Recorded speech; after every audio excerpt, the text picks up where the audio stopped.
Alors, en Côte d'Ivoire, ça fait plaisir. Ça fait plaisir. Dans une seconde là.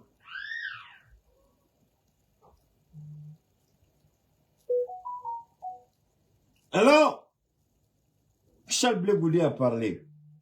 Mais avant que Charles Blé Goudé ne parle, je voudrais inviter les Ivoiriens à regarder la coïncidence des événements entre la trahison au sein du PPACI, l'exclusion au sein du PDC-RDA et les propos de Charles Blé Goudé. Donc, si Charles... Je m'en fous, faut rien comprendre, je m'en fous de toi. Tu n'entends rien, tu fous le camp. Va jeter ton téléphone. Je m'en fous de ce que tu peux dire. Il y a des idiots comme ça, on n'entend pas. Tu as déjà payé 5 francs pour Keïta. Tu as déjà payé 5 francs. Tu n'entends pas, tu es obligé de rester ici. Est-ce que tu as payé pour que tu sois là? C'est quand tu payes quelque chose que le service n'est pas bon, tu te plains. Tu reçois quelque chose gratuitement et puis tu te plains. Est-ce que tu es obligé? Fous le camp si tu n'entends pas. Je m'en fous de ce que tu dis. Alors, regardez la qualité, 1, de l'intervention de Charles Blé Goudé, 2, de ce que Stéphane Kipré et les autres ont fait au PPAC, 3, de ce que le PDC-RDA est en train de faire à des gens comme Gikawe. Ça fait honte et la politique. Voilà pourquoi on dit Eli Pada a menti, il n'a pas menti. Il a dit vrai. Mais ceux à qui le message était adressé, est-ce que vous avez pris le temps de regarder cela? Quelle était leur disposition psychologique, morale? Alors, pour vous donner encore un peu de compréhension, bonne compréhension par rapport à ce que disent certaines personnes, moi je ne me classe pas dans l'étiquette de révélation ou de prophétie. Moi je dis, j'annonce des événements à venir. Appelez ça comme vous voulez, donnez le nom que vous voulez. Moi, je ne donne pas de nom. Je dis seulement, j'anticipe, j'annonce les choses à venir. Entre ce que notre frère Eli Padé a dit, appelez le prophète, c'est votre problème. Moi, c'est mon frère. Entre notre frère, ce que notre frère Eli Padé a dit, mais bien avant que Eli même ne parle, seuls les esprits médiocres, ridicules et nuls ne vont pas reconnaître la pertinence de Keïta. Avant, qu'est-ce que Eli Padé a dit? Sinon, la manière de le dire par rapport à sa fonction, par rapport à ce qu'il dit, ça c'est Eli Padé. Il parle en sa qualité de celui qui est, selon lui, établi par Dieu. Donc, il a un langage qu'il tient. Et moi, je parle en fonction de mon langage qui est l'homme politique. Donc, ne venez pas demander à un politicien de porter la robe ou le boubou ce que vous connaissez. Je ne suis pas un prophète. Mais ce qui est intéressant, c'est qu'il n'y a rien que Eli vous a annoncé que Keïta ne l'a jamais fait. Je vous mets au défi, remonter sur tout ce que j'ai à publier depuis des années, avant même que Eli ne soit appelé à exercer son ministère, et venez me dire qu'est-ce qu'il a dit de nouveau, que je n'ai pas donné les moindres détails. Moi, je ne donne pas les dates. Je dis, donner une date relève de l'autorité de Dieu lui-même. Ce n'est pas à moi de donner une date. C'est pourquoi quand Dieu me permet de voir ou de comprendre certaines choses, il y a une certaine limite. Alors, comme je disais, on va revenir rapidement. Est-ce qu'il y a quelque chose de nouveau que notre frère Eli a annoncé que je n'avais pas annoncé il y a des années? Je ne fais pas la reprise. Salut à toi, première dame Christine, comment vas-tu? Je n'ai jamais repris quelque chose de qui que ce soit, mais on a toujours repris ce que j'avais annoncé il y a des années de cela. Et j'en suis énormément fier et comblé. Maintenant, l'opposition ivoirienne manque d'honnêteté, d'objectivité et de responsabilité. Cette opposition demande aux enfants des uns et des autres de faire des choses que eux-mêmes, ils n'y croient pas. Vous voyez, pour comprendre aujourd'hui cette trahison au niveau du PPACI, les gens appellent ça rébellion, impolitesse, désobéissance, c'est faux. C'est une trahison véritable. Ça n'a pas commencé aujourd'hui. Je vais vous prouver tout de suite pourquoi ça n'a pas commencé aujourd'hui. Mais avant, je voudrais, avec vous, vous amener ici d'abord à écouter ceci, parce que c'est important. Oh là là, ça c'est quoi ça? Ça c'est... Donne-moi une seconde. Oh oh.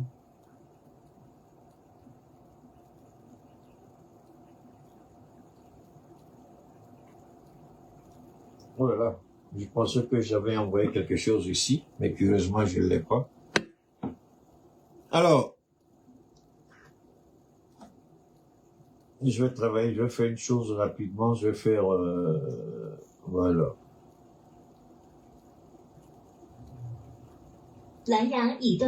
Ok, merci.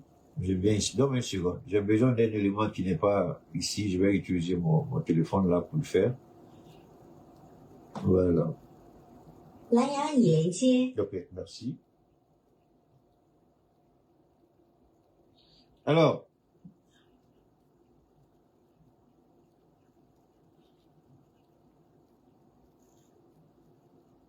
vous savez,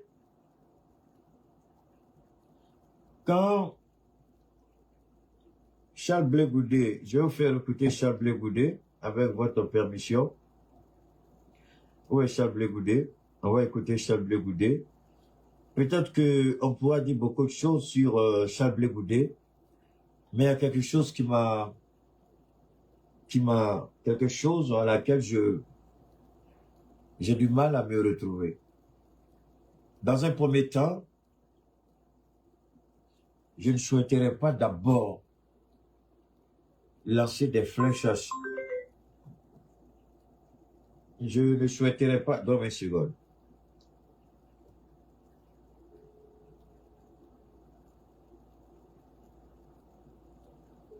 Donne 20 secondes.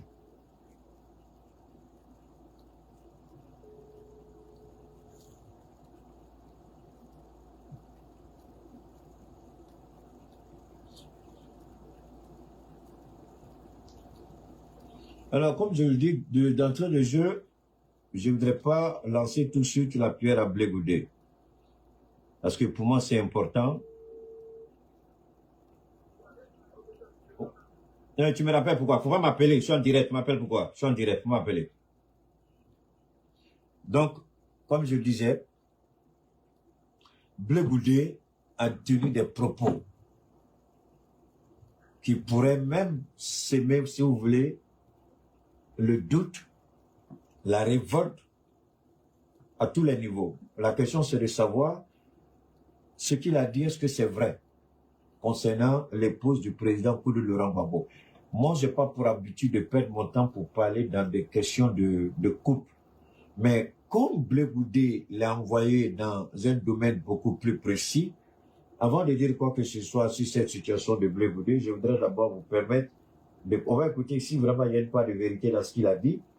Donc, on va... Je sais pas, on va écouter pour voir si ce qu'il a dit est vrai. Je vais voir... ok, on va écouter ce qu'il va dire. Avez-vous une fois entendu James Soro dans ce pays? D'accord, donc je vais sortir d'ici et puis on va se rabattre là. Une seconde s'il vous plaît. Oh, c'est compliqué. Ben, là, est-ce qu'on rend la tâche facile aux Ivoiriens avec de telles informations? Moi, c'est la question que je me pose. Est-ce qu'on rend la tâche facile aux Ivoiriens? Parce que ce que Blé a dit, c'est compliqué quand même. Il faut qu'on soit honnête. Ce qu'il a dit, c'est... On va écouter ça, si c'est... Qui nous ont posé. Une fois entendu James Soro dans ce pays. Quand j'étais en prison avec Jacques Blé Goudé, il a fait ceci, il a fait cela. Ce qui nous oppose dans ce pays, vous le savez. Et tout ce qui nous oppose aujourd'hui. Il casse. J'ai fait la prison avec lui. Aujourd'hui, les PPACI ont su Cogep. Malgré tout ce qui nous oppose, Vous l'avez une fois entendu dire, quand j'étais en prison, Charles Blé-Boudet, et si ceux avec qui j'ai fait vraiment la prison quand j'étais étudiant, Saute-Sous et les autres. C'est la première fois dans ma vie, prisonnier, que je sors d'une prison, que tout ce qu'on a fait à prison est sur la place publique. Ce monsieur qui vient de parler, mépris. Regardez comment quand il parle de moi. Écoutez bien, j'aime pas cette qualité-là, mais je vais parler ici. On va venir ici. Charles Blé-Boudet, les militants de gauche se disent, mais comment se fait-il que Charles Blé-Boudet, que l'on a connu pour le compte et dans la cause auprès du président Laurent On va Gbagbo, bien écouter. en vienne à refuser d'exécuter qui ressemblait à un ordre de celui qui est considéré comme son père? Comment vous réagissez? C'est peut-être là le nœud du problème.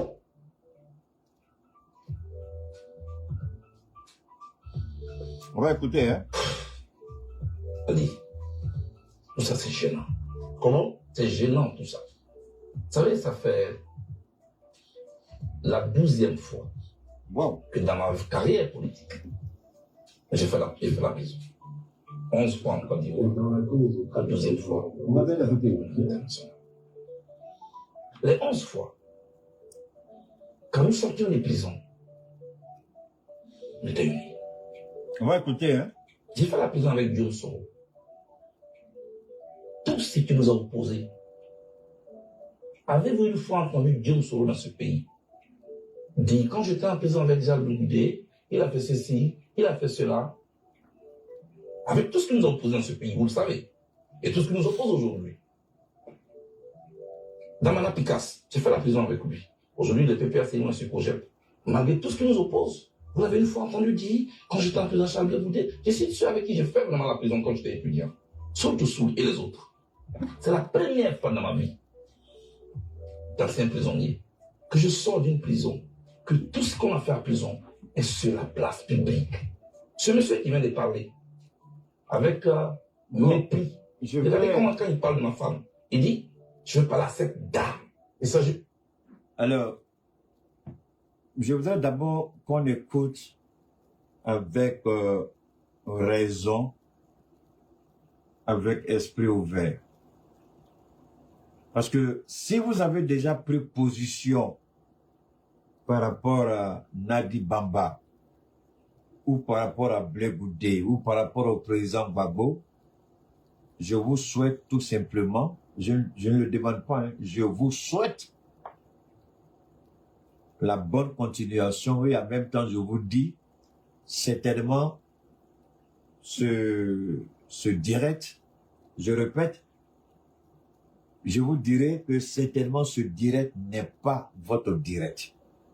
Je répète, si vous avez déjà pris position, peu importe la position que vous avez prise, pour ou contre Nadi Bamba, Charles Blé-Boudet, président Koudou Laurent Gbagbo et autres, je vous souhaite la bonne continuation dans vos prises de position.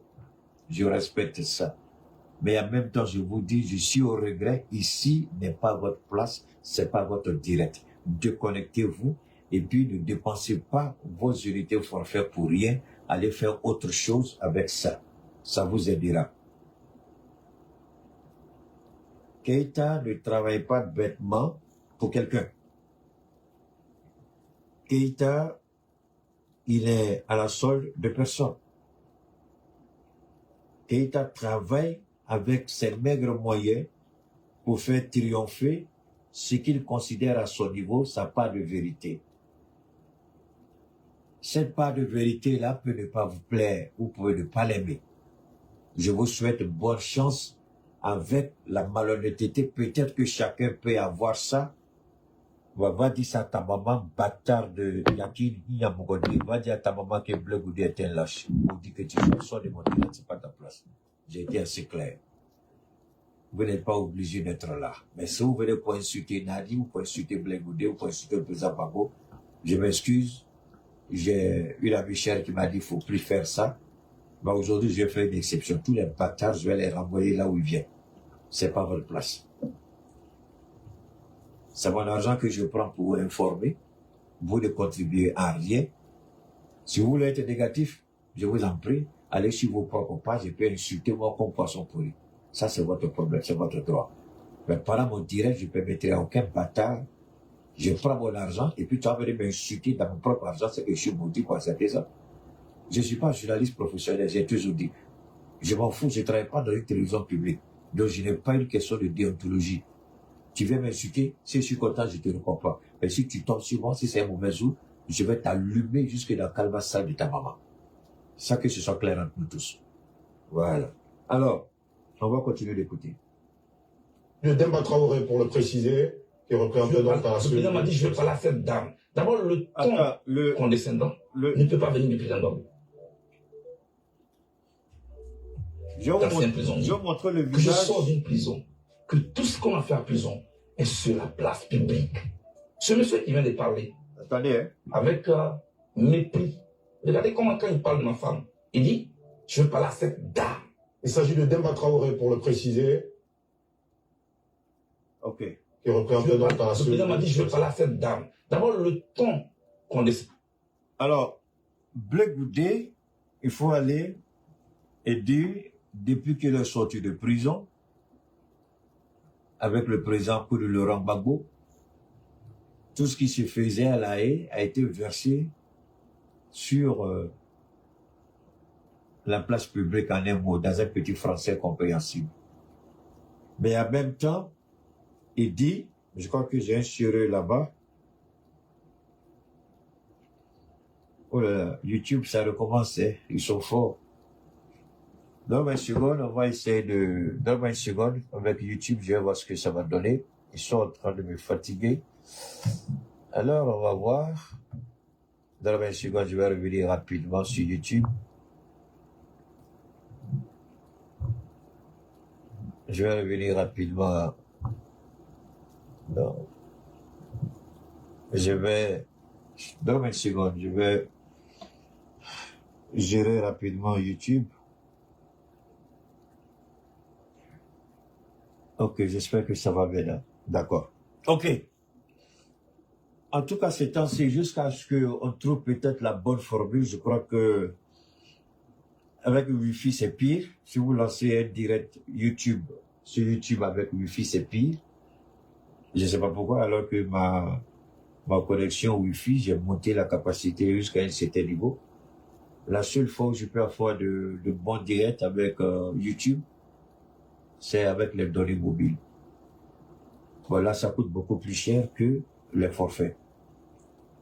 Ça coûte beaucoup plus cher que les forfaits. Malheureusement, souvent aussi, on nous fatigue là-bas. Bon, j'espère que pour le moment, c'est bon au niveau de YouTube, donc on va continuer. Alors, je reviens ici pour dire quoi? On dit que c'est Blé Goudé lui-même qui a versé sur la place publique. J'ai vu un commentaire, quelqu'un a dit, c'est compliqué ce combat-là, c'est pas facile, c'est Blé qui a rendu public tout ce qui s'est passé à la CPI. Alors, voilà un idiot qu'on appelle les nouvelles du sang, qui n'a rien compris, des bêtises. Vous voyez, quand vous venez faire ces genres de trucs-là, vous croyez faire du tort à Keïta, vous vous trompez. Parce que tel que vous êtes, c'est l'éducation que vous allez donner à vos enfants. Tel que vous êtes, c'est ce qui va vous déterminer dans votre parcours professionnel. Souvent, vous êtes étonné de dire « je ne trouve pas de travail ». Ou bien c'est un petit travail qui ne vaut absolument rien et vous êtes obligé de faire la courbette derrière les gens pour toujours demander quelque chose. Parce que vous-même, vous n'en valez pas la peine. Quand vous faites des choses, vous croyez que ça... Je vous mets au défi, allez dans une grande boîte, regardez les têtes pleines. Pas forcément à 100%, mais à 90%, ils ont un raisonnement qui est respectable. Allez dans les grandes écoles, les meilleurs étudiants, à 90%, ils ont des bons réflexes. Parce que la manière de réfléchir, là, c'est une habitude, c'est un comportement. Si vous raisonnez correctement à l'école, sur les bancs, à l'université, dans les grandes écoles ou au collège, forcément que vous allez réagir positivement quand vous êtes face à quelqu'un, même dans la contradiction. Mais quand vous avez l'habitude d'avoir une médiocrité pareille, je parie que la plupart de ceux qui viennent écrire ces genres de choses-là n'ont même pas atteint le niveau de la classe de première. En seconde, déjà, ils sont plus allés loin. Et si par miracle, ils arrivent en terminale, ils n'ont jamais le bac. ou bien vont passer 20 fois le bac sans jamais réussir. Peut-être qu'on va les mettre dans une petite école de formation, ils sortent, ils ont un petit boulot, c'est eux qui écrivent toutes ces bêtises-là. Je peux jurer, wallahi billah, sur le Coran. À 90%, quand on a la tête pleine, on ne raisonne pas comme ça. Maintenant, tu lui demandes, il sera incapable d'apporter la preuve que c'est Blé lui-même qui a fait ça. Mais moi, j'ai une preuve. C'est mon frère, c'est mon ami. Sur le de Paris, il n'a pas tourné au-dessus du pot. Il a dit, quand ils sont allés rendre visite à Blé Goudé, voilà ce que Blé Goudé a dit. Est-ce que Soulé ne l'a pas dit devant tout le monde? Je ne l'insulte pas. Hein. Lui et moi, on s'appelle au téléphone. Si vous pensez que vous allez voir ma vidéo pour dire qu'il était à critiquer, là, c'est que vous êtes bête. Soulé me connaît mieux que vous. Parce que c'est lui qui m'a mis en contact avec le président Tibaforé Soro-Guillaume. C'est lui qui m'a mis en contact avec Aïcha Kone. Donc vous ne connaissez pas Soulé mieux que moi. Il a dit ça il n'y a même pas 2 ou 3 mois avant les élections. Ils sont allés rendre visite à Blé Goudé. Voilà ce que Blé Goudé a dit. Mais est-ce que quand Blé Goudé disait ça, est-ce qu'il leur a demandé d'aller dire? Non. Ça, c'est premier réflexe. Première réflexion. Alors, on va écouter Blé pour Il ne peut pas venir du président. Je connais le président Babou, plus que lui. Mais il dit qu'il était témoin au cœur.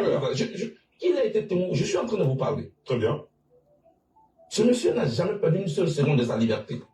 Donc, il ne sait pas ce que c'est qu'être en prison. Parce que lui, il venait à la prison. Moi, j'étais en prison. Avec le président Babou. Alors, ce qu'il dit n'est pas vrai. Pourquoi? Je savais que c'était un complot. Aujourd'hui, comme vous insistez. Il a dit, je savais que c'était un complot. C'est la même chose, je me rappelle, j'avais dit à mon frère Soulé, j'ai dit, c'est vrai Soulé, quand on écoute tout ce que vous dites, c'est vrai que Blé Goudé a dit tout ce que vous avez dit, vous ne pouvez pas mentir, parce qu'on vous connaît comme un homme intègre, et dit de foi, vous dites toujours ces choses-là Soulé. Ça, je suis entièrement d'accord avec toi, mon frère. Mais Soulé, est-ce que tu as peut-être imaginé un seul instant, ou pensé un seul instant, que ça pouvait être un piège de la part de Blé Goudé? Est-ce que tu savais si Blé Goudé vous mettait sur une fausse piste? Est-ce que tu savais si Blé Goudé vous poussait à aller dire des choses ou voir votre réaction? C'est comme ça que ce jour-là, j'ai répondu à mon frère Soulé. Mais voilà ce qu'il est en train de dire ici. On va écouter. Et puis, je vais vous laisser bien écouter, arriver à Nadi Baba. Et puis, je vais donner ma part de position sur l'affaire de Nadi Baba. Et puis, la trahison que nous connaissons, nous allons décortiquer ça ensemble. Comme vous insistez, et vous avez beaucoup insisté, depuis que je suis arrivé en Côte d'Ivoire, vous me mettez le doigt dans la gorge. Je dis, je ne veux pas en parler. Je ne veux pas, parce que je connais les conséquences. Mais vous voyez comment il est en train de me diaboliser?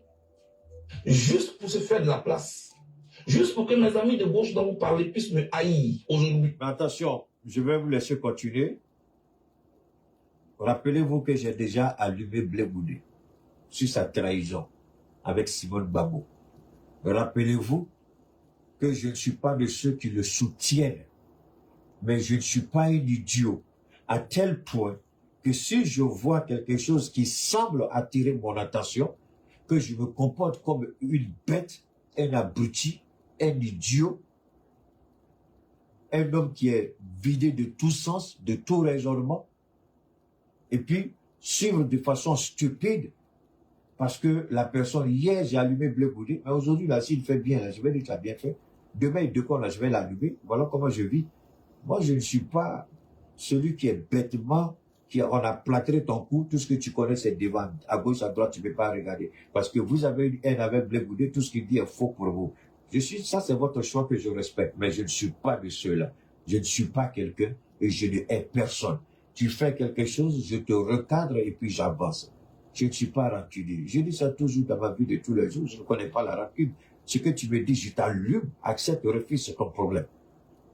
Moi, le lendemain matin, les gens seront étonnés, disent, mais attends, c'est pas l'homme là qui t'a, mais la personne là qui t'a allumé hier, là, mais les voilà causés, on dirait, rien. Parce que moi, là, je ne garde pas rancune. Ce qui fait que Dieu me met toujours à une position beaucoup plus élevée et je comprends les choses aisément. La rancune, elle va vous tuer. La rancune, elle va vous donner cancer. La rancune, un jour, vous êtes là, vous ne pouvez pas vous réveiller, vous avez fait crise cardiaque dans votre lit. Parce que vous vous entourez d'énergie négative et puis vous voulez évoluer. Vous allez évoluer pour aller où? Mais cette négativité-là va vous mettre dans la pauvreté, dans la dépendance, vous ne serez rien. Les gens vont vous dominer. Moi, je ne vis pas comme ça. Aujourd'hui, je vais prendre le temps d'écouter ce qu'il a dit.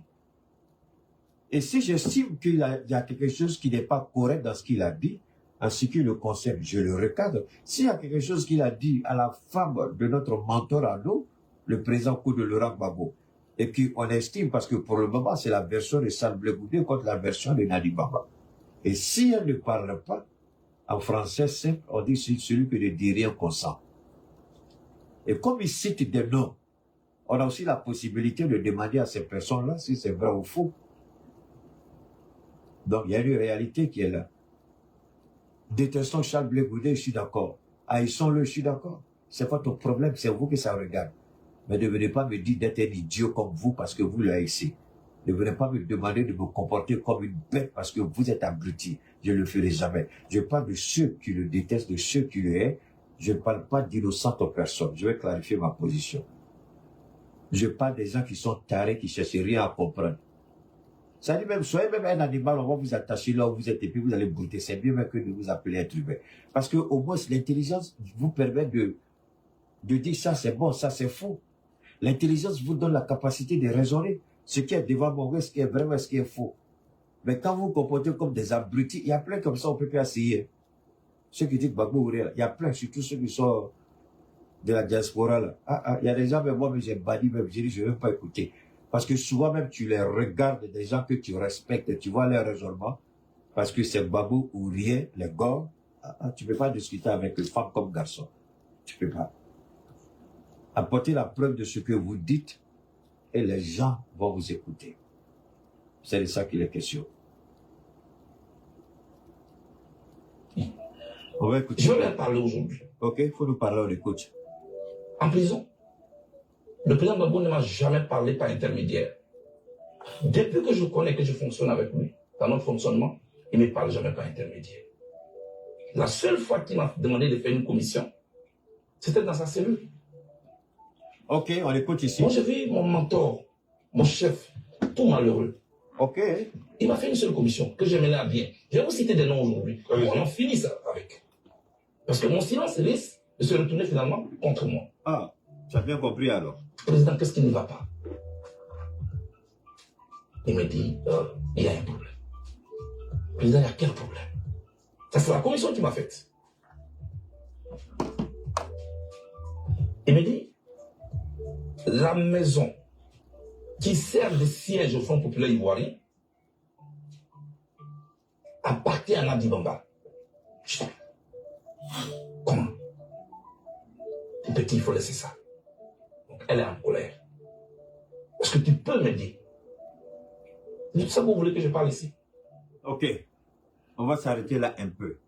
Cette maison de Nadi Bamba, qui était le siège du Front populaire ivoirien, je voudrais demander aux Ivoiriens de bien écouter cette partie de Blé Goudé. Et en même temps, je demande aux Ivoiriens de repartir, de faire un bond en arrière au niveau de la crise post-électorale. Je vous en prie. Est-ce que vous vous souvenez, Ivoiriens, que la maison qui avait servi de siège de campagne du président Koudou Laurent Gbagbo, pendant la crise post-électorale, quand le gouvernement d'Alassane Ouattara voulait saisir cette maison, on a entendu de façon claire et nette Ahmed Bakayoko a mené le combat. Là où il est dans sa tombe, là, il sait si je mens ou je dis vrai. Il a lutté et je crois que Nadi elle-même a apporté les preuves que la maison n'appartient pas au Front populaire, mais que la maison lui appartenait. Ça, on a entendu ça pendant la crise post-électorale, quand ça chauffait et quand Gbagbo avait été arrêté, cette maison-là, comme vous savez, les voleurs du RHDP, enfin RDR à l'époque, avec la FRC, ils occupaient illégalement les maisons de tous les barons du Front populaire qui avaient quitté le pays. Et qui pouvaient aller au siège du Front populaire ivoirien après ce que Laurent Gbagbo venait de subir. Qui pouvait être là-bas? Qui était garçon pour aller là-bas? Il n'y avait pas garçon. Cette maison-là, Nadi a fait tout pour qu'elle ne soit pas occupée. Et c'est là, c'est pourquoi quand il a parlé de cette maison-là, j'ai dit, ah, il y a la vérité dans ce que dit Blé Goudé. La maison appartient effectivement à Nadi Baba. Et ce n'est pas Blé Goudé qui le dit. Ça, je l'ai entendu depuis la crise post-électorale. Quand Babou a été vaincu par les armes de la France et quand il avait été arrêté, maintenant que les FRC occupaient les maisons des gens, des barons du front, et que sa maison avait été ciblée, c'est Ahmed même qu'elle avait appelé. Et à l'époque, les gens ont commencé à traiter Nadi Baba de collusion avec l'ennemi. Donc, ici, est-ce que je défends Blé Goudé? Non. Est-ce que j'accuse Nadi? Non. J'essaie de vous amener à comprendre ce qu'il a dit. S'il y a une part de vérité dedans, voilà ma première réponse d'abord. Effectivement, la maison appartenait, ou du moins appartient à Nadi Baba. Cette maison qui sert, ou qui a servi de siège au Front populaire, a servi de, comment on appelle ça, de siège de campagne pour le président Laurent Gbagbo. Ça a été dit, tout le monde a entendu cela, que la maison était la maison de Nadi Baba. Et c'est cette maison qui a servi de siège de campagne pour le président Laurent Gbagbo en 2010. Cette vérité, nous l'avons tous. C'est vrai. C'est vrai. Bon, maintenant, ça va nous permettre de comprendre la suite de ce qu'il dit. Vous savez, si vous ne sortez pas des émotions, vous allez vous faire du mal. Parce que vos propres enfants vont vous recadrer un jour. Vos propres enfants vont vous dire, ah papa, maman, vraiment ce que tu dis, est-ce que c'est vrai? Et finalement, les gens vont vous regarder comment? Comme des idiots, des menteurs, des menteuses, des manipulateurs, des manipulatrices. Détester quelqu'un, c'est votre droit légitime. Mais faites-le entre vous et la personne. Parce que si vous vous exposez d'une certaine manière, vous allez être humilié. Arrêtez, ça ne sert à rien. Ici, est-ce que Blé Goudé est en train d'inventer quelque chose absolument faux? Il n'invente rien. Pour la première partie de son intervention, la suite, je ne parle pas de ça. Mais ici, il n'a rien inventé. Tout ce qu'il dit est vrai sur la maison de Nadi Baba. La maison appartenait effectivement à Nadi Baba. Cela a été dit après la crise post-électorale. C'est la raison pour laquelle la maison n'a pas été saisie, parce que Ahmed Bagayoko a fait tout. Il n'était pas le seul, y compris Soro Guillaume. Ils ont fait tout pour ne pas que cette maison soit saisie. Donc, est-ce que Charles Blé Goudé dit quelque chose de nouveau ici? Peut-être qu'il apporte l'information que beaucoup ne savaient pas. Mais en tout cas, pas moi, parce que moi, je le savais. Maintenant, on va écouter la suite de ce qu'il a dit. Ça, c'était ma première réaction d'abord. On continue. Vous me mettez en mission? Il dit oui. Afi Nguessan. Donc, on disait qu'il était mon ami. Si j'étais en parlant avec lui, comment j'aurais fait cette mission? Donc, le lendemain à 7 h, quand on ouvre les cellules, il est 6 h à Abidjan. Je vais au téléphone chez les gardes. Je demande à parler à Mme Angéline Tili, que je salue au passage, l'épouse d'Afi Nguessan. Je l'ai au téléphone, heureusement. Je dis à maman, passez-moi votre mari. Hésitante qu'elle était, je la taquine. Maman, vous faites ça ma part. Elle dit non, elle me le passe. Je dis président Afi. Je cite de non, il est en vie. Le président Gbagbo souffre d'un problème. Votre siège est la maison de Nadi Baba. Est-ce que vous pouvez retrocéder cette maison? Il dit, mais c'est pas possible. Nous, c'est nos DG qui ont cotisé pour payer cette maison. Comment elle appartient à Nadi Baba? Je dis, laisse tout ça. Maintenant, Afi Nguessan, il est vivant. Blé Goudé est vivant. Afi Nguessan n'a qu'à apporter la réplique. Il n'a qu'à apporter la preuve matérielle qu'effectivement, c'est eux qui ont payé la maison. S'il apporte la preuve matérielle, il n'y a pas de problème. Mais est-ce que la preuve matérielle a été apportée? Afi Nguessan a dit, mais est-ce qu'il avait de... Parce que en matière de litige foncier ou immobilier, quand vous dites c'est ma maison, c'est pas ma maison, même le fils peut arracher la maison du papa. S'il se trouve que la maison du papa porte le nom du fils, et que le fils dit je ne veux pas voir tel ou tel frère, telle soeur dans la maison, le papa n'a pas le choix. Parce que la maison n'est pas à son nom. Le fils a le droit de mettre dehors qui il veut tant que la propriété immobilière porte son nom. Parce qu'Afi Nguessan, quand il a dit ça à Blé Goudé, Est-ce qu'un fille descend peut témoigner qu'ils ont payé la maison? Parce que quand tu payes une maison, il y a un document qui est là. Tu payes une maison, il y a la preuve qui est là, la preuve de la transaction et le document de transfert du propriétaire initial à l'acheteur. Moi, j'ai acheté plein de choses. Mais pas beaucoup d'occasions, mais il y a des choses que j'achète. Donc aujourd'hui, là, moi, il y a des papiers, il y a des trucs qui sont en mode. Non, faut pas me dire, tu viens parler là, je te regarde, tu te racontes ta vie de maître, mais la réalité se trouve dans ma main. Parce que tant que vous n'avez pas ce document comptable qui sert de preuve, vous n'avez rien. Le jour où Blé Goudé parlait à Fille Guessa, est-ce qu'Afik Guessa avait cette preuve? Il n'avait pas. Qui avait la preuve? Nadi Baba. La maison n'a jamais été vendue, elle n'a jamais été achetée, même si elle a été, aucune preuve n'a été apportée. Donc, c'est eux qui ont perdu. On voit des gens, ils viennent, ah, j'ai acheté maison. On dit, voilà ma maison, on dit, t'as acheté maison. Il y a un autre qui vient, ah non, non, moi, la maison, c'est pour moi. Ok, entre vous deux, le juge dit qui a le document, un sort document, l'autre n'a pas de document. Ah, moi, j'ai payé telle personne, on dit, mais sans preuve, votre argent, c'est dans l'eau, vous avez jeté. Sans preuve, à figuer ça, l'argent qu'ils ont sorti, c'est dans l'eau, ils ont jeté. La seule personne qui avait la preuve matérielle, la preuve juridique, la preuve comptable, la preuve administrative, c'était Nadi Baba, c'était pas Afik ça. Alors, quand vous refusez de raisonner comme ça, et puis vous devenez des abrutis, vous permettez à raconter vos vies de merde là. Ici, c'est pas votre place. Président, fais-le au nom du président Gbagbo. Je t'en prie. Pour sa santé en prison, fais-le pour lui. Et dis, ok, comme elle m'a traduit en justice, Là, c'est le président Afik. Donc, Nadi avait envoyé le président Afik en justice. Ça, c'est un. Est-ce qu'elle avait tort? Elle avait raison. Maintenant, ce que je savais par contre, c'est que la maison était louée. Ce n'est pas parce que la maison était pour Nadi Baba qu'elle habite gratuitement. C'est ce que beaucoup ont cru. Mais c'était faux. La maison était louée et elle percevait le loyer. Voilà, elle percevait le loyer. Bien avant la campagne et pendant la campagne.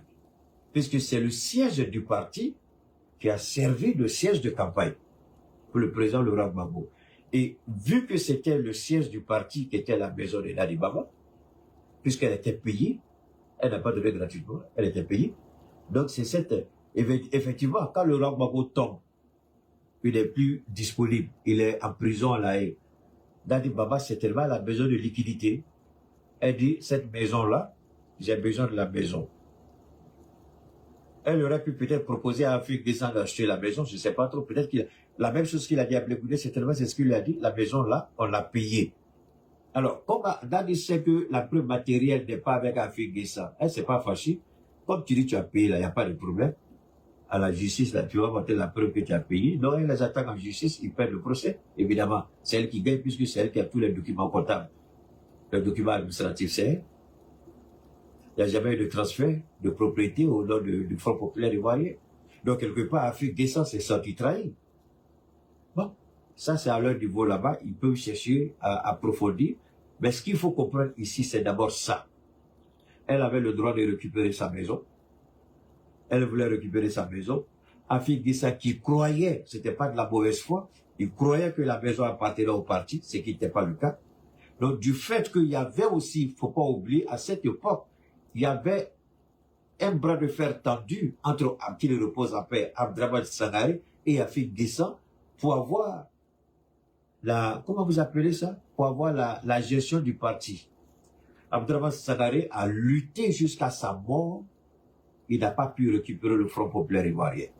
Donc, n'oubliez pas qu'à cette époque, ce que Blé Goudé dit ici est directement lié à cette crise entre Afik Guessa et les dirigeants du Front populaire qui étaient restés en Côte d'Ivoire, qui n'avaient pas été interpellés, Abdraman Sangaré et les autres.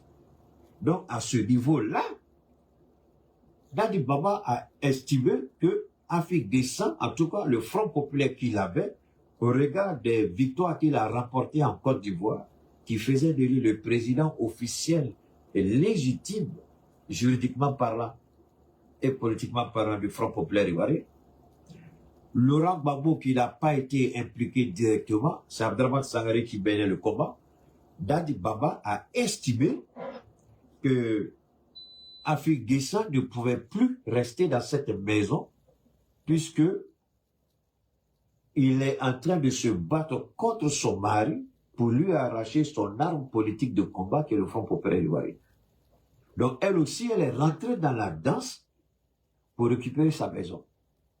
C'est là, vu qu'elle a gagné le procès, et qu'elle savait très bien que Afik Guessan aussi venait de gagner un autre procès face à Laurent Gbagbo, du moins à ceux qui se réclamaient du Front populaire ivoirien. Donc la justice avait donné la gestion politique du Front populaire ivoirien à Afik Guessan. Donc qu'est-ce que vous voulez? Et en lui donnant la gestion politique, le siège y allait avec. Parce que si Nadi Baba avait gagné face à la justice, elle avait le droit de prendre des huissiers pour expulser le Front populaire de sa maison. Mais pourquoi elle n'a pas été capable de prendre des huissiers pour expulser Afik Guessan de la maison?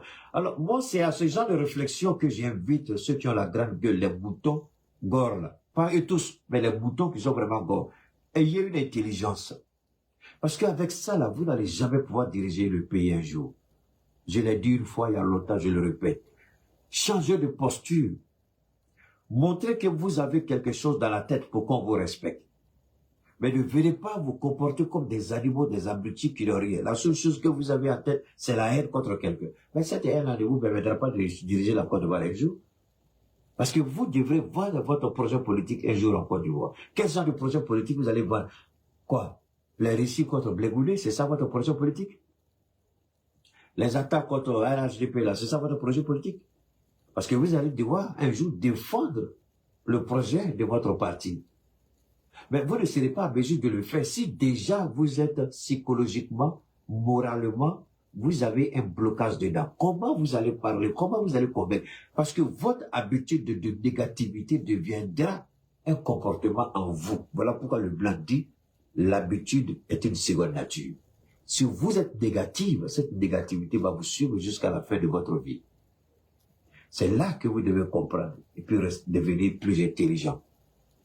Nadi n'est pas votre sujet. Beaucoup de Gors disent que c'est elle qui est le piège autour de Gbagbo Laurent. Mais vous dites, moi c'est ce que je ne comprends pas chez les Gors.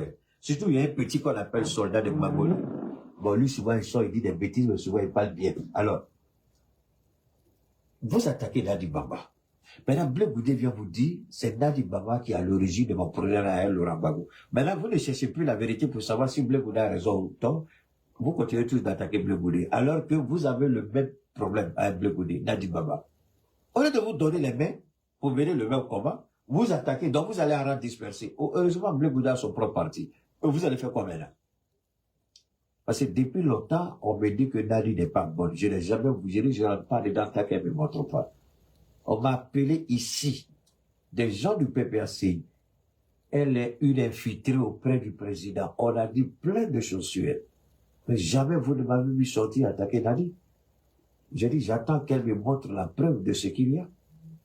Même ici, pour moi, c'est pas une preuve suffisante pour l'attaquer, parce qu'elle est la présidente de mon bâton. Et ce jour-là, j'ai dit au Gors, là, j'ai dit, moi, je ne vous comprends pas. Vous avez quel genre d'éducation? Là, tu nous insultes, là. J'ai dit, je vous ai raté. Vous insultez la femme de votre papa. Est-ce que ça va dans votre tête? Si elle a un problème là, pourquoi vous ne discutez pas avec votre papa? Si elle a un problème là, pourquoi vous ne discutez pas avec elle? Et c'est là que c'est la même question que je vais poser maintenant à Blé Goudé. Et écoutez ce qu'il va dire. C'est pas la fille qui parle. Demandez au président de lui demander de me donner quelqu'un de confiance pour que le problème soit réglé devant un huissier. Moi, j'étais content parce que je vais réussir un exploit pour mon patron. Alors, quand Afik Guessan dit au président Gbagbo, donnez-moi quelqu'un de confiance, tout de suite le président Gbagbo aurait dû comprendre, sinon qu'il savait déjà, puisqu'il était en contact avec Nadi Baba, il savait déjà qu'il y a eu un contentieux judiciaire entre Nadi Baba et le président Afik Guessan. Donc le président Gbagbo savait tout ça. Souvent, il est bon aussi de regarder l'attitude du père quand vous voulez attaquer les autres. Gbagbo est bon, ça, on peut le dire. Mais dans la vie, elle ne peut pas tout avoir.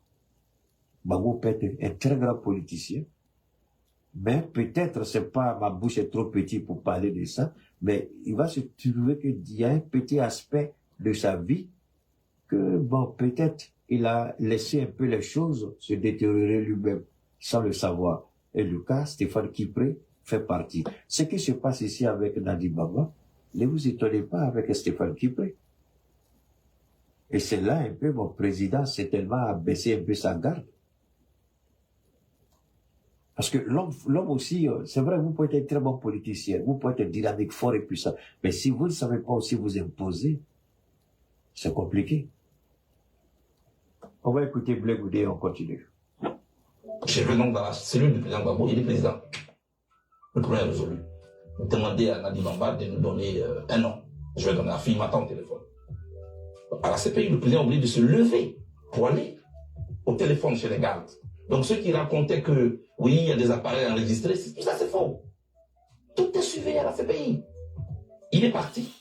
Il a demandé le numéro. Il est venu. Il m'a donné un nom. Comment il s'appelle? Ousmane Si Savani. Avec son numéro. Voilà le nom qu'il a dit Bamba a donné. Tout content, je vais au téléphone. Je dis à Fingessan, voici le numéro. Le samedi, nous descendons donc dans la salle de visite. Nadi Bamba est contente. Merci Blé. La maison a été électrosaudée. Si je vends cette maison, je te donnerai ta part. Je dis non. Alors, donc, ça veut dire que tout ce que je viens de dire, sans peut-être sur la suite, c'est ce que je vous ai dit. Nadi Bamba n'était plus sur le sol ivoirien. N'étant pas en Côte d'Ivoire, nous savons très bien comme le RHDP gérait ces problèmes. Et les gens ont dit, moi je me rappelle très bien, les gens ont dit, s'ils n'ont pas saisi la maison de Nadi Bamba, ils n'ont rien fait à la maison de Nadi Bamba, c'est parce qu'il y avait un deal entre Nadi Bamba et Ahmed Bagayoko, qui les repose en paix une fois de plus. Autour de l'Europe, c'est des choses qu'on entendait, surtout les jeunes qui sont à l'extérieur, c'est ce que tout le monde disait. Ils ont attaqué tout le monde, mais ils n'ont pas attaqué Nadi Bamba. Puis il y avait un deal entre eux. C'est ce qu'ils ont eux tous dit. Et tous. Mais on va laisser Charles Blé Goudé conclure et puis nous on va continuer à notre intervention parce qu'on a plein de choses à dire. Attention, moi je ne suis pas un agent immobilier. Peut-être que c'est là ma faute. Mais j'ai plutôt une commission à vous faire. Évitez d'aller prendre les problèmes dehors pour les amener en prison. Ça fait souffrir le président. Vous ne savez pas ce que c'est que la prison. Ali, je dis aujourd'hui aux membres du PPACI, ce qui leur sert de siège aujourd'hui, c'est la seule commission que le président Gbagbo m'a faite. À partir de là, est-ce que je deviens l'ennemi? Tout le narratif qui a été construit autour du président Gbagbo, c'était pour nous éloigner. Avec le même conglomérat qui aujourd'hui désobéit à l'ordre du président Gbagbo et qui est en train de partir. Quand vous dites le conglomérat, vous faites allusion à qui? Mais il y a Stéphane Kipré, qui est parrainé par Nadi Bamba, avec tout le groupe des anciens UNG. C'est eux qui aujourd'hui sont venus nous diviser à la gauche. Regardez, Lida Kwasi est en prison. Papa. Damara Pikassa en prison. Wow. Kone Boubacar en prison. Wow. Tous les camarades de gauche sont en prison. Ah bon? Le conglomérat de l'UNG est derrière. La gauche ivoirienne est victime d'un complot d'infiltration. Des gens qui ont mis en place un plan d'expropriation et un plan d'appropriation. Voilà ce dans quoi nous sommes. En ce qui me concerne, le président Gbagbo n'a pas refusé de me recevoir. Alors, pourquoi ici, vous avez un problème avec Blé Goudé? C'est pourquoi il est important, c'est-à-dire que attaquons Blé Goudé sur ses prises de position politique, c'est-à-dire ses déclarations publiques, ses actions publiques, ses propos publics, ses engagements publics, ses alliances publiques, telles qu'avec l'ex-premier Dan Simone. C'est bon. Mais intervenir d'une certaine manière entre lui et le président Gbagbo, sans connaître au minimum la quintessence même c'est-à-dire de ce qui les oppose, vous-même vous créez une opposition. Voilà une autre déclaration ici que vous, Gore, vous avez toujours soutenue. Stéphane Kipré, Nadi Bamba et bien d'autres sont des infiltrés pour déstabiliser l'héritage politique ou la continuité de la lutte politique du président Laurent Gbagbo. Et voilà que Blé Goudé le dit, cette fois-ci de façon claire, sur un plateau de télévision, et le monde entier a entendu Blé Goudé. Est-ce que ici, vous devrez continuer à vous attaquer à Blé Goudé? Je ne vous dis pas d'être ami avec lui, d'être partenaire avec lui, ou bien vous allez mettre un peu de Namakoudji dans votre vin pour éviter au moins chaque fois d'être sur tension et dire des bêtises. Ici, est-ce que c'est pas votre palabre que Blé Goudé est en train de faire? Les Gore, qui veulent rien comprendre. Ici, Blé Goudé vous a fait une fleur, là. Parce qu'au moins, voilà une voix qui dit ouvertement ce que vous êtes en train de manipuler. Parce que vous n'aviez à l'époque aucune preuve. Mais Blé Goudé sort maintenant avec la preuve tangible. Et c'est là que vous devez remercier Blé Goudé, mais vous allez l'attaquer encore. Que Dieu vous aide à mieux comprendre les choses, Gore. On continue d'écouter. Ali, j'ai jamais voulu parler. Nadi Baba m'a envoyé mon ancien directeur de cabinet. Ok. Quand on était en semi-liberté. Je cite des noms ce soir. Vous étiez encore à La Haye ou C'est à La Haye. Ali Derasouba. Et m'a envoyé Diaby Youssouf. Qui vient me trouver à 3h du matin dans mon hôtel à La Haye. Il dit qu'il a été envoyé par Nadi Bamba. Je lui dis de me faire une commission que voici. Et les Ivoiriens doivent se faire ce soir. Dis à Blé Goudé que tant que je suis en vie, il ne verra plus jamais Laurent Gbagbo de ses yeux. S'il l'a vu, c'est à la télévision. S'il l'a entendu, c'est à la radio. Mais mieux, mais j'ai dit pire, dis-lui que tôt ou tard, j'aurai sa peau. C'est la commission que Diaby Youssouf, votre directeur de cabinet, vous fait. Oui, et je lui dis, mais Diaby. Alors, je vais attendre un tout petit peu. YouTube, là, ils essaient d'empêcher le direct par tous les moyens. Une fois qu'on essaie de monter, les gens bloquent, ça descend. Une fois que c'est en train on veut exploser, les gens, ils créent une situation, et puis la vidéo est figée. C'est comme il y a un problème. D'accord? Et puis là, ça complique un peu. Hein? Je voudrais vraiment dire aux gens de YouTube, là, d'être, on va permettre. C'est pourquoi j'ai dit, alors écoutez bien ce que Blé Goudé dit ici. C'est phénoménal. Ici, je parlerai de révélation. Pas de révélation prophétique. C'est pas de la prophétie. Mais c'est quelque chose qu'il a vécu. Quelque chose qu'il a... Dans une seconde, on va essayer de voir si... Non. Dans une seconde, on va revenir rapidement là. Voilà. Voilà. Alors, vous voyez, c'est ça qui est dangereux dans cette situation. Je vais vous amener à écouter une fois de plus et puis on va continuer. Blé Goudé que tant que je suis en vie, il ne verra plus jamais Laurent Gbagbo de ses yeux. S'il l'a vu, c'est à la télévision. S'il l'a entendu, c'est à la radio. Mais mieux, mais j'ai dit pire, dis-lui que tôt ou tard, j'aurai sa peau. Ça c'est fort. Ça c'est fort. Je vais vous amener à réécouter ça parce que c'est vraiment, c'est le mot de la fin. Et je voudrais que chacun écoute ça. Je vous en prie, écoutez. Tant que je suis en vie, il ne verra plus jamais Laurent Gbagbo de ses yeux. S'il l'a vu, c'est à la télévision. S'il l'a entendu, c'est à la radio. Mais mieux, mais j'ai dit pire, dis-lui que tôt ou tard, j'aurai sa peau. C'est la commission que Diaby Youssouf, votre directeur de cabinet, vous fait. Oui, et je lui dis, mais Diaby, tu as écouté aux portes. Ou bien, on t'a vraiment envoyé. Parce que ce que tu dis est grave. Il m'a dit, c'est elle qui a même payé mon transport. Elle dit, c'est le programme de cette dame qui est en train de se dérouler sur moi. Au point que mes amis et moi, on ne peut pas se parler aujourd'hui. Voilà ce qui se passe. Pour le reste, je vous le dis. Moi, je pense... Et c'était la même chose. En 2009, je peux aller plus loin. Votre aîné, Issa Sangaré Yereso, il est en vie, je le cite. Il avait une émission qu'il animait qu'on appelle En toute franchise. Sur les antennes de la RTI, effectivement, la RTI 1. Je demande que Guillaume Soro désarme. Parce qu'il a été nommé Premier ministre, pour qu'en retour, il désarme. Vous savez ce qui s'est passé? 3 jours après cette interview, je suis convoqué par Nadi Bamba, chez elle à la maison. Écoutez bien. J'y arrive, je trouve Guillaume Soro. Je trouve Konaté Sidiki. Je sais des noms. Je trouve Méité Sendou. Je suis sur un banc d'accusés. Quelques minutes après, le chef de l'État de Côte d'Ivoire arrive. Me voici entre le Premier ministre et le chef de l'État. La dame prend la parole. Blé présente tes excuses à Guillaume Soro. J'ai dit pourquoi? Wow. Pourquoi tu lui as demandé de les armer?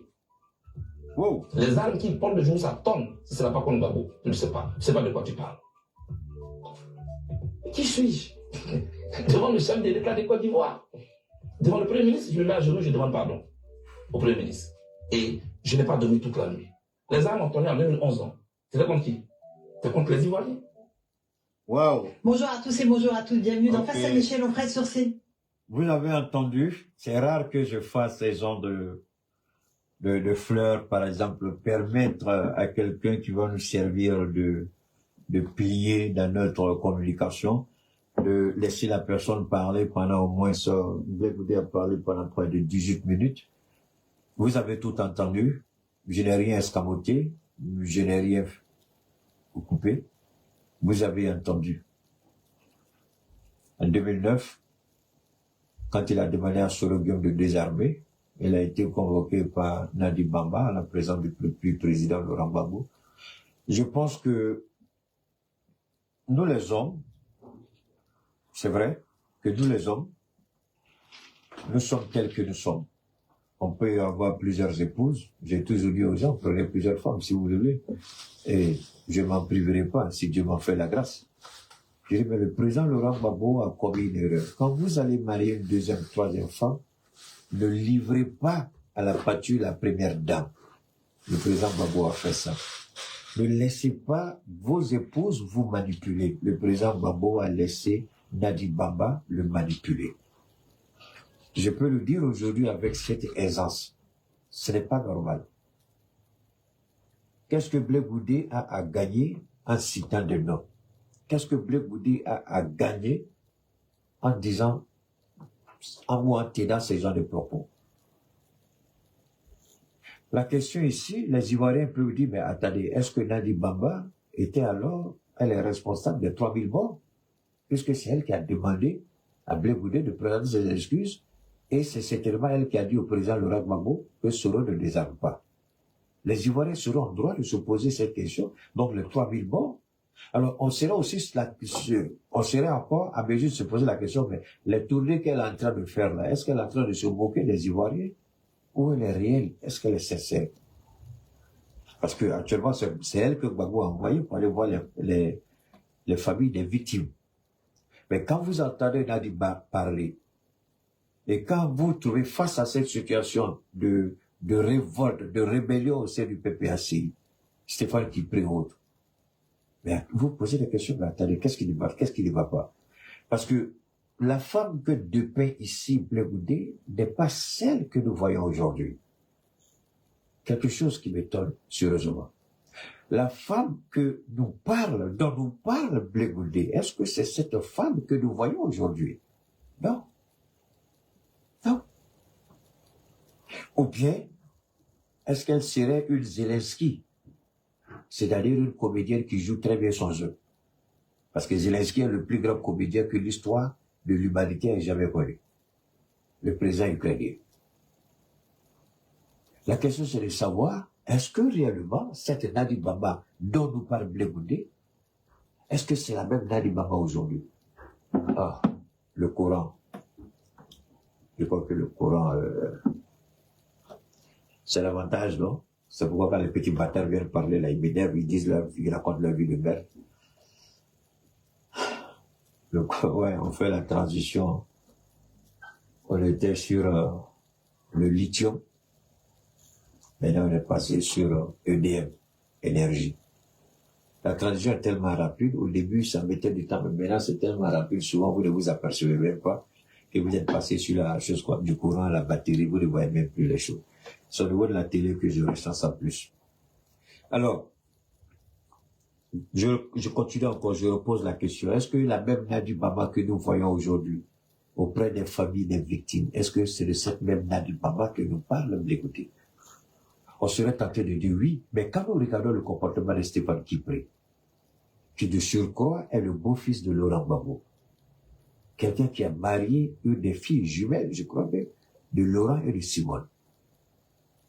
J'ai entendu dire qu'au départ, Gbagbo ne voulait pas, mais c'est Simone qui a mis la pression pour qu'il accepte. Mais quand vous regardez Kipré, moi, la première fois que j'ai entendu le nom Kipré Stéphane, j'ai un peu tiqué. J'ai dit, ah, là j'étais aux États-Unis, on dit, ah, Stéphane Kipré a marié des filles de Laurent Gbagbo. J'ai dit, ah, parce que j'avais un petit de quartier qui s'appelle aussi Stéphane Kipré, je pensais que c'était lui. Mais le jour où j'ai vu la photo du gars, il dit, ah, c'est pas le même Stéphane Kipré, lui aussi c'était un petit petit. Mais quand vous regardez Stéphane là, je sais pas ce quels années de mariage ils ont fait, hein. Mais nous, au moins, on nous voit souvent, même si on est indulent, il faut avoir beaucoup de femmes. Nous, on nous voit au moins avec nos multiples femmes, avec nos multiples épouses. Je parle des musulmans qui sont habilités. D'ailleurs, Dieu n'a jamais dit aux gens de ne pas prendre 2 femmes. Donc ça, c'est un faux débat. Je remercie mon frère Gideon qui mène ce combat-là. Alors aujourd'hui, quand vous regardez Stéphane, il est faux en tout, il est faux. Il n'est pas réel. Il n'est pas réel. Et j'écoutais mon frère aussi, Johnny. J'écoutais mon frère Johnny qui parlait de Stéphane. Comment il a doublé Macky Sall, comment il a doublé Denis Sassou Nguesso, comment il a manipulé certains chefs d'État, le rejet de sa fortune, il en parle, tout ça. Mais aujourd'hui, la vérité éclate d'une certaine manière. Est-ce que Blé Goudé, quelles sont les raisons pourquoi Blé Goudé a fait ça? On peut se poser une multiple question. Pourquoi il a fait ça? Et puis en même temps, on peut se poser la question, est-ce que c'était, je ne sais pas trop, qu'est-ce qu'il a gagné en faisant ça? J'ai une philosophie et j'ai toujours dit aux gens, Maya, ça va bien? J'espère que tu vas bien, Maya. Alors, moi j'ai une philosophie très simple. Ne rejetez pas tout comme dit Dieu. N'acceptez pas tout comme dit Dieu. Prenez le temps de réfléchir et de savoir ce qui a été dit s'il n'y a pas de vérité dedans. S'il n'y a pas de vérité, vous saurez cette vérité. Mais ne rejetez pas tout, n'acceptez pas tout, parce que la vérité, vous ne la savez pas. Alors, comment vous serez capable de savoir où se trouve la vérité, où ne se trouve pas la vérité? Quand vous allez faire preuve d'esprit critique. L'esprit du discernement.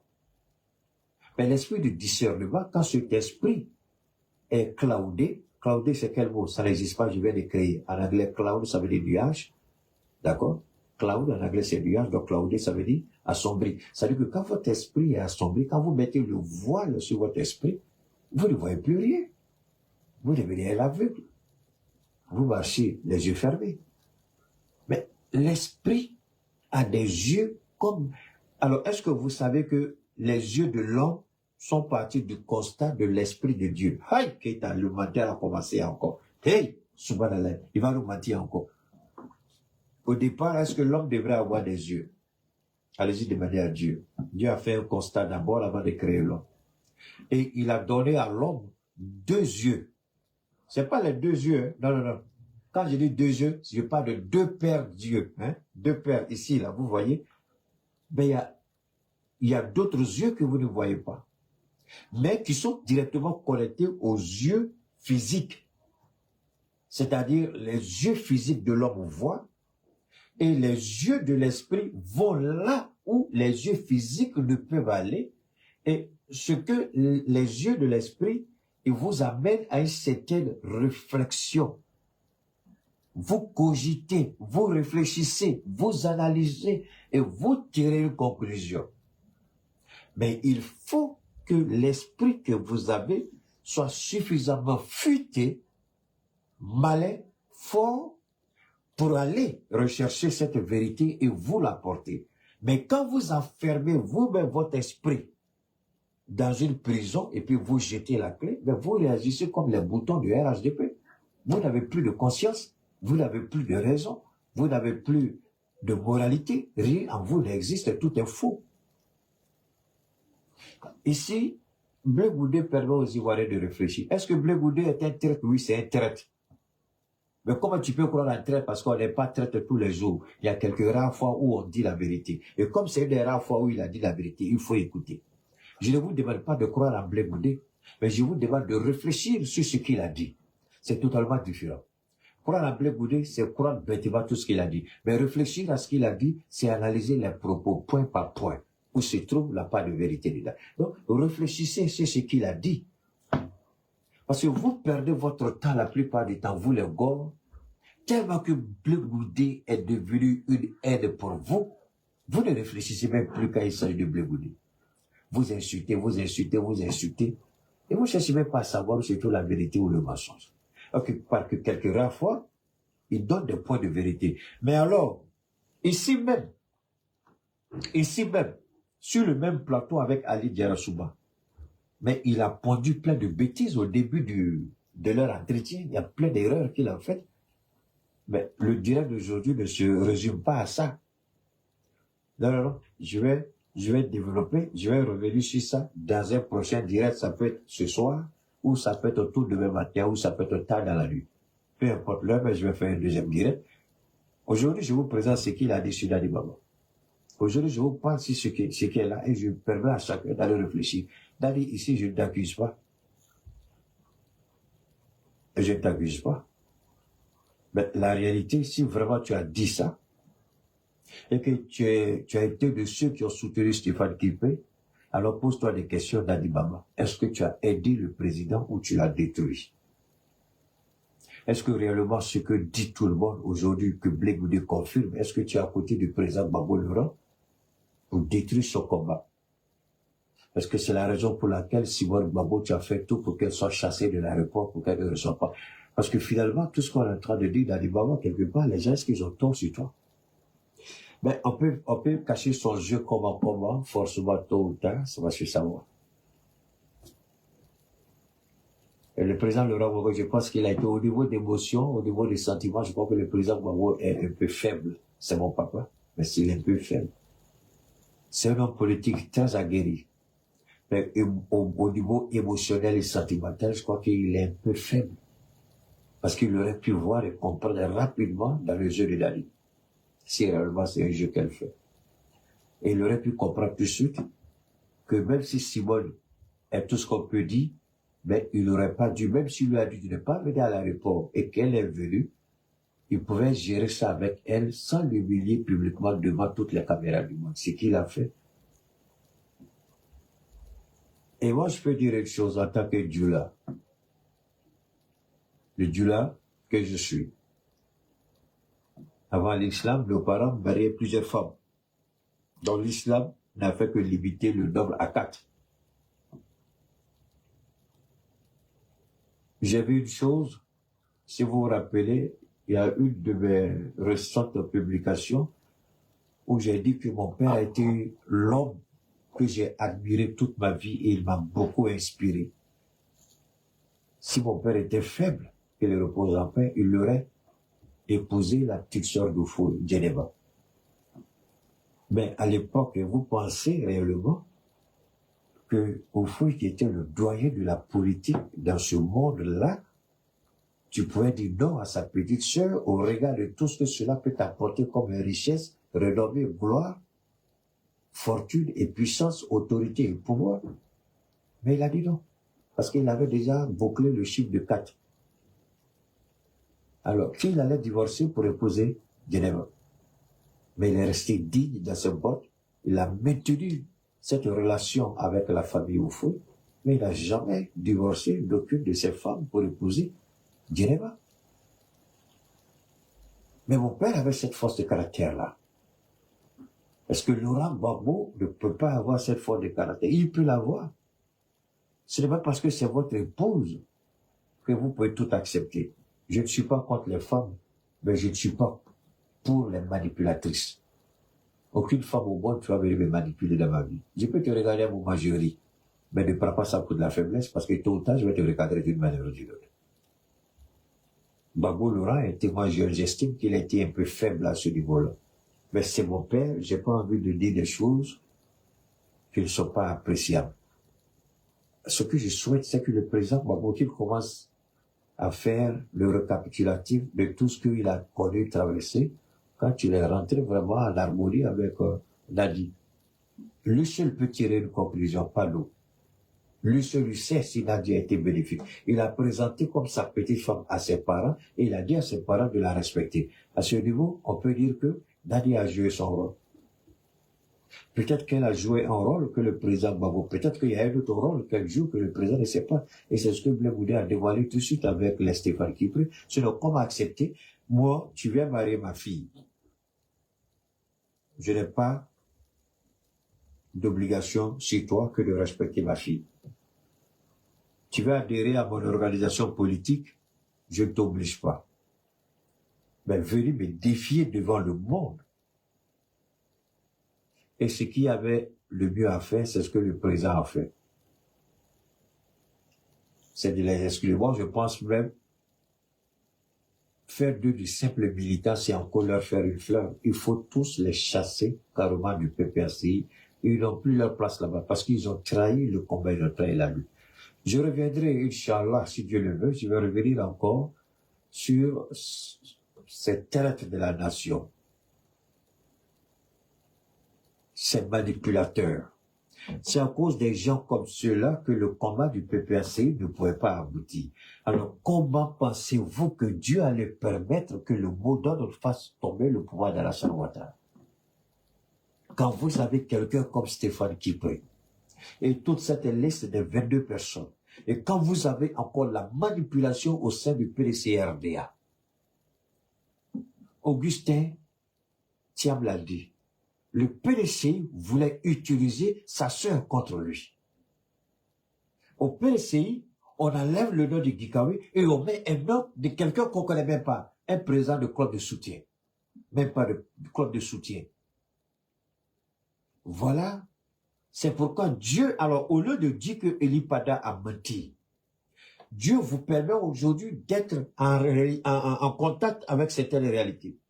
Est-ce que c'est Eli Pada qui a menti ou ce sont les politiciens qui ont trahi le combat? Deuxième point, je pose encore la question. Est-ce que c'est Eli Pada qui aurait menti ou ce sont les politiciens qui ont trahi? C'est là où Keïta va et Eli Pada n'y va pas. Il se limite, selon lui, à donner des messages. Moi, je vais au-delà, donne-moi une seconde. Moi, je vais au-delà des messages. Je répète, moi, je vais au-delà des messages. Je vais au-delà des messages, je le répète. C'était fondamental. C'est important. Les Ivoiriens doivent se poser la question. Est-ce que c'est Eli qui nous a menti? Ou ce sont les politiciens qui nous ont trahis? Je vais vous répondre sans détour, sans me tromper. Ce sont les politiciens qui vous ont trahis.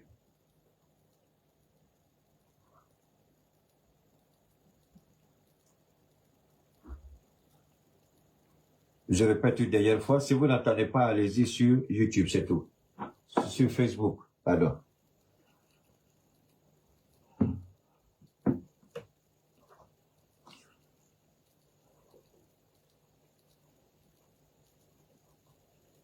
Une dernière fois. Si, est-ce que c'est Eli Pada qui a menti ou, je répète, est-ce que c'est Eli Pada qui aurait menti ou ce sont les politiciens qui ont trahi? Parce que ce que les gens ne comprennent pas, je vais leur donner un peu cette information. Ce que les gens, s'il n'y a pas de son, allez-y sur Facebook, vous m'emmerdez là. Oh. Je répète encore, une dernière fois. Je dis, est-ce que c'est Eli qui a menti ou ce sont les politiciens, dans 20 secondes, ou ce sont les politiciens qui ont trahi? Dans 20 secondes. Est-ce que c'est Eli Pada, une dernière fois, qui aurait menti ou ce sont les politiciens qui ont trahi? Moi, je vais vous répondre sans risque de me tromper, ce sont les politiciens qui ont trahi.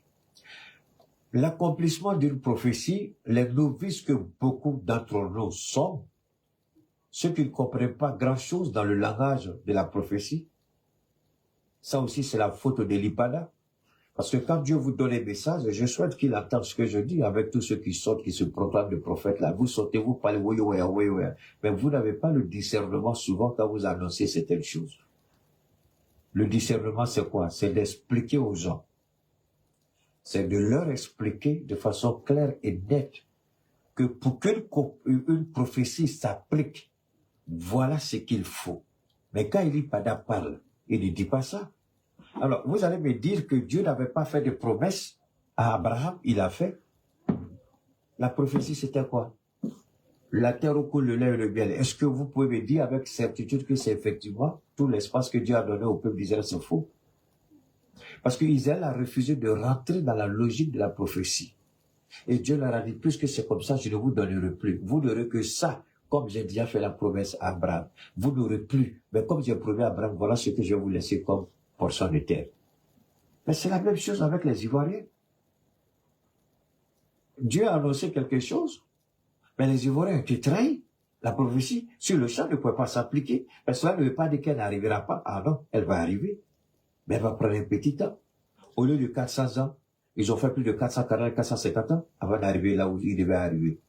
Donc eux-mêmes, ils se sont donné bêtement plus de 40 à 50 ans à cause de leur comportement, leur attitude. Mais les politiciens sont des menteurs, sont des manipulateurs. Stéphane Kipré et autres, aussi bien au PDCRDA qu'au PPACI, il y a eu la trahison. Et cette trahison ne pouvait en aucun cas permettre à la prophétie de prospérer. C'était impossible. C'était impossible. Et je ne défends pas Eli Pada. Je vous mets cette réalité en face, que chacun réfléchisse bien. Mais attention, je n'ai pas encore fini. Dites à Stéphane Kipré qu'il prête une oreille attentive dans ce que je vais dire dans les jours à venir. Tous ceux qui ont trahi au sein du PPACI et la trahison au niveau même de la direction du PDCRDA, j'aurai quelque chose pour eux tous. Je ne suis pas prophète, je ne vais pas jeûner pour parler à quelqu'un, j'ai déjà fait tout ce que j'avais à faire par rapport à la grâce de Dieu. Donc, ce que je donne, je n'ai pas besoin de rentrer dans jeûne prier et je ne suis pas prophète. Je ne suis rien, je ne suis qu'un simple mortel. Mais par la grâce de Dieu, ce que je dis, aucun prophète au monde, je dis bien au monde, ne peut contester. Et j'aurai un messager pour Stéphane Kipré et tous ceux qui ont trahi. Et j'aurai aussi un message pour Nadi Baba. Si elle est dans cette posture, le message s'adresse à elle. Si elle n'est pas dans cette posture, elle oublie le message, mais c'est pas maintenant. La direction aussi du PDCRDA aura aussi un autre message. Ils peuvent écouter, ils peuvent résulter. Moi, je m'en fous éperdument. Vous me connaissez, je dis, je m'en vais. Mais vous assumez. Un point, c'est tout. Tous ceux qui ont trahi vont payer le prix de la trahison. Ça va? Tous ceux qui ont trahi le peuple de Côte d'Ivoire, ils vont payer le prix de la trahison. Et tout sans exception. Je répète, tous ceux qui ont trahi vont payer le prix de la trahison. Je parle des politiciens d'abord. Ça n'a rien à voir avec le RHDP. Non. Faites la distinction. Le RHDP n'est pas impliqué dans ce que je vais donner. Je parle de ceux qui sont au PPACI. Je parle de ceux qui sont au PDCRDA. Avant que le régime là ne tombe, Dieu aura un message pour vous. J'espère que ceux qui se donnent les titres sur les réseaux, ils viennent parler là. J'espère que vous êtes suffisamment intelligents et honnêtes pour venir livrer à ces politiciens véreux, traites, menteurs, manipulateurs, ce message-là. Parce que vous êtes la cause de ce que vivent les Ivoiriens aujourd'hui. Je répète, le PDCRDA a une responsabilité dans ce que vit la Côte d'Ivoire aujourd'hui. Contrairement au PPACI, il y a des traites là-bas. Et c'est eux-là, ils sont responsables. Et chaque responsabilité sera, ou du moins, chaque responsabilité, il y a un prix à payer. Je parle des traites du PPACI et je parle de la direction du PDCRDA parce que c'est totalement différent. Le PPACI assume sa position, le PDCRDA dit que nous, on n'était pas dedans. Donc, c'est la direction du parti. Et Thiam n'a qu'à bien s'apprêter. Je ne crois pas qu'un jour, il sera assis dans le fauteuil présidentiel. Il peut rêver autant qu'il veut. Le PDC peut rêver comme il veut. Dans tous les cas, tant que Ouattara ne tombera pas, Thiam ne rentrera pas en Côte d'Ivoire. Il rentre en Côte d'Ivoire, il va aller rejoindre son grand-père, 6 pieds sous terre. Au moins, message, là, allez lui donner ça. Si le jour où Ouattara va permettre à Thiam de rentrer là, préparez-vous pour faire ses funérailles. Il ne va pas le louper. Il sait comment l'avoir. Il ne va pas louper Thiam. Parce que Thiam a eu la grande gueule d'attaquer Ouattara. Il a dit plein de choses sur Ouattara. Et il y a des procès ici qui l'attendent. Je ne crois pas qu'il va rentrer. C'est pourquoi je dis, tant que Ouattara ne peut pas rentrer. Donc on va se retrouver, si Dieu le veut. On va se retrouver et puis on va aborder d'autres sujets. Si Nadia est responsable de quelque chose, les Ivoiriens, vous allez tirer toutes les leçons. Je répète, si Nadia est responsable de quelque chose, vous devez tirer toutes les leçons et le président Gbagbo doit tirer toutes les leçons. On va le contact et à très bientôt.